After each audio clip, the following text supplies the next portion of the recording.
Bom, pessoal, então, dando continuidade, né, aos nossos estudos do módulo 2, nós vamos abordar agora o tópico perfil geotécnico e suas finalidades.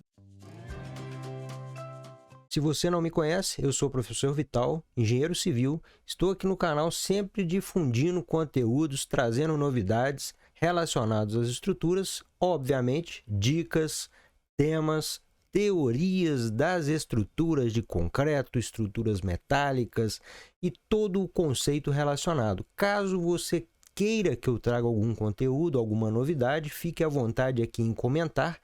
Sempre vou fazer o possível para atualizar vocês com novos vídeos e novas informações. Então, não deixe de seguir, fique à vontade em compartilhar o conteúdo. Conteúdo é para ser difundido. Então, bora lá que a gente vai aprender mais um pouco hoje. Esse vídeo e o próximo da sequência são vídeos curtos, né? Que ele tem basicamente o objetivo de apresentar para vocês um cenário macro do que é a aplicação de fato, né? Ambos os termos eles são bem correlatos. O que é aplicação, como que a gente aplica basicamente essas informações que vocês vão obter. Bom, perfil geotécnico, como o SPT está associado a esse perfil geotécnico? Perfil geotécnico nada mais é do que a descrição ou a fotografia das diversas camadas que nós temos do solo. Então pensem o seguinte: se eu tenho uma camada de 1 metro de solo argiloso, depois eu tenho uma camada de 2 metros de rocha e outros solos ou rocha a partir dessa profundidade, daí a 10 metros em diante eu já tenho uma camada muito maior de solo para depois encontrar a rocha. Entre esse ponto identificado inicialmente e o outro ponto, a gente consegue traçar uma foto, né, ou consegue inferir como que é o comportamento ou a distribuição desse solo ao longo desse caminhamento que nós, né, traçamos aí, ou que nós obtemos as amostras. Se eu tenho uma amostra, uma camada de 1 metro aqui, e a 10 metros de distância eu tenho uma camada que seja de 5 metros, então naturalmente eu tenho uma interface nesse ponto final, né, da minha camada inferior de maior magnitude e no ponto inferior da minha camada de menor magnitude.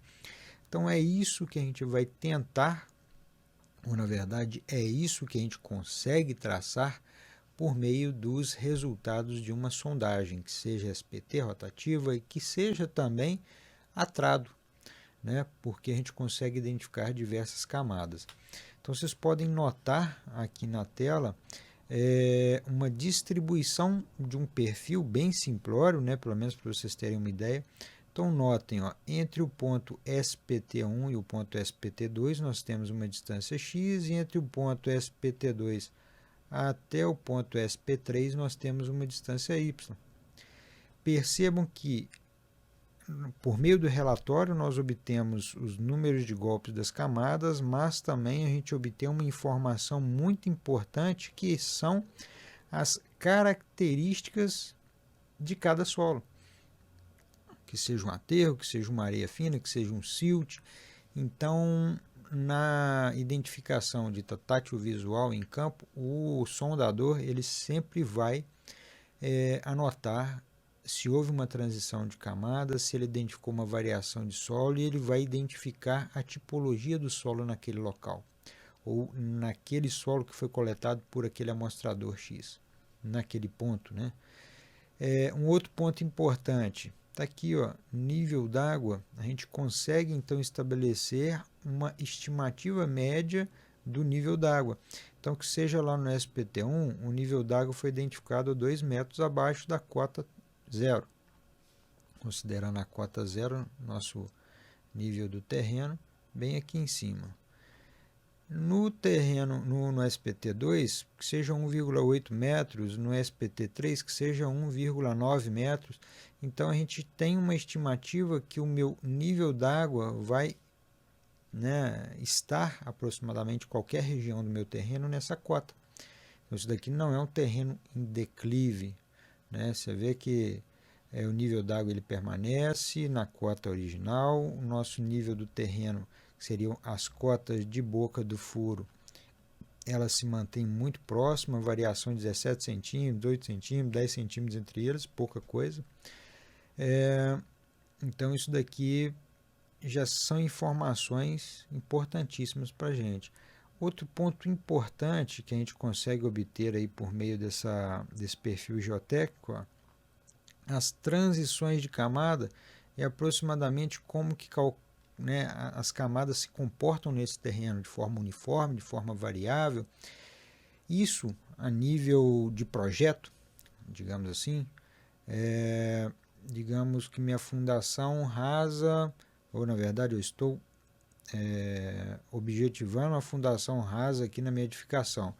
Quando você vê que o seu nível d'água está numa cota aproximadamente 2 metros, então quer dizer que minha fundação rasa ela terá que estar assente acima do nível d'água, pelo menos para facilitar a execução dessa fundação.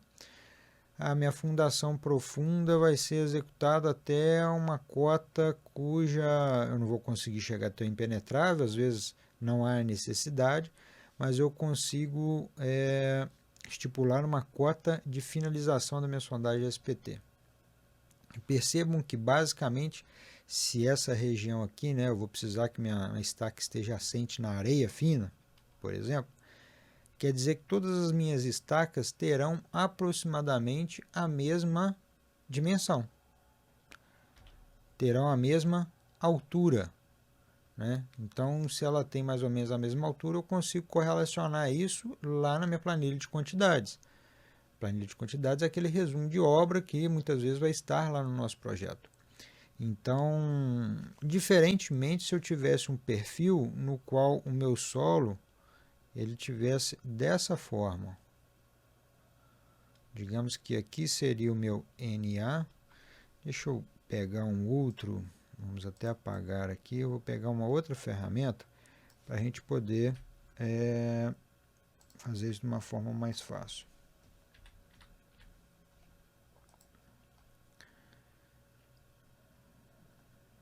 Deixa eu abrir aqui um quadro branco. Novo quadro.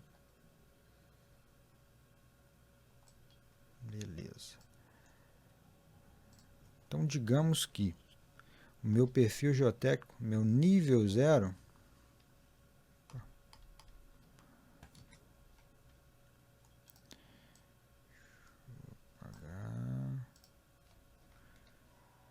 então, digamos que o meu nível 0 é esse, meu nível do terreno é essa cota.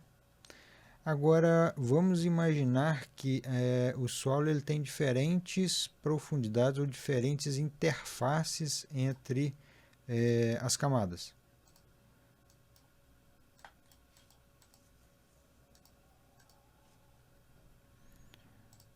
Aqui. Digamos que aqui eu tenho uma camada dessa forma e aqui eu tenho uma outra camada dessa forma. Digamos que a minha estaca ela vai estar assente nesta profundidade, ou na verdade nessa camada. Então perceba que essa que seja 10 metros de profundidade e aquela estaca mais próxima do furo SPT2, por exemplo, ela vai ter apenas 6 metros, dependendo obviamente da característica do solo. Mas percebam que eu não vou ter duas estacas de 10 metros. Eu teria uma de 10, uma de 6, e isso na análise quantitativa faz diferença.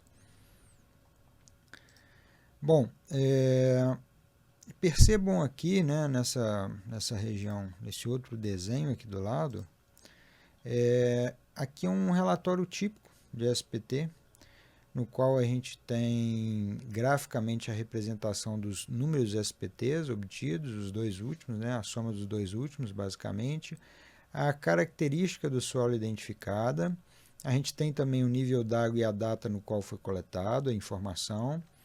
Bom, isso são informações mínimas, e a gente tem o impenetrável identificado. São as informações mínimas.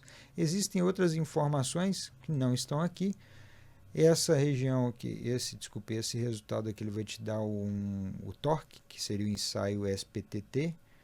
E, bom, existem outras informações possíveis, mas que não estão aqui. Isso daqui é um relatório bem simplório do que é, uma imagem bem simplória do que a gente vai ver ainda pela frente. Bom, avançando um pouquinho, aqui a gente já tem o que eu acabei de mostrar para vocês, uma variação das camadas conforme diferentes tipos de ensaio SPT.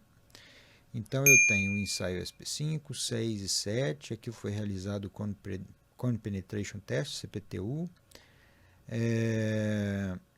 A gente tem as camadas variando de uma região para outra. Percebam que o meu impenetrável, que é essa região branca, ele é diferente, né? Ele não é linear, então a gente tem um mergulho das camadas de forma diferente aqui apresentada.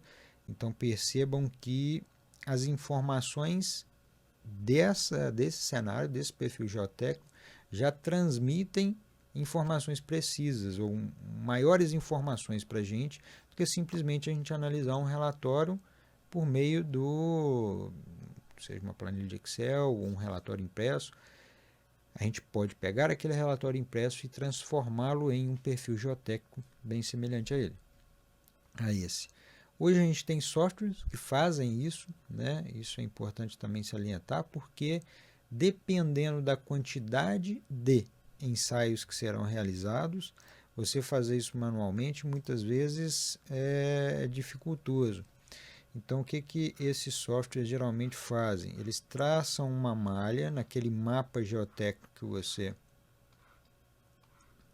fez, que você estabeleceu, o seu cliente estabeleceu, a partir dos pontos selecionados, que sejam cada pontinho desse daqui preto, que seja um ensaio SPT.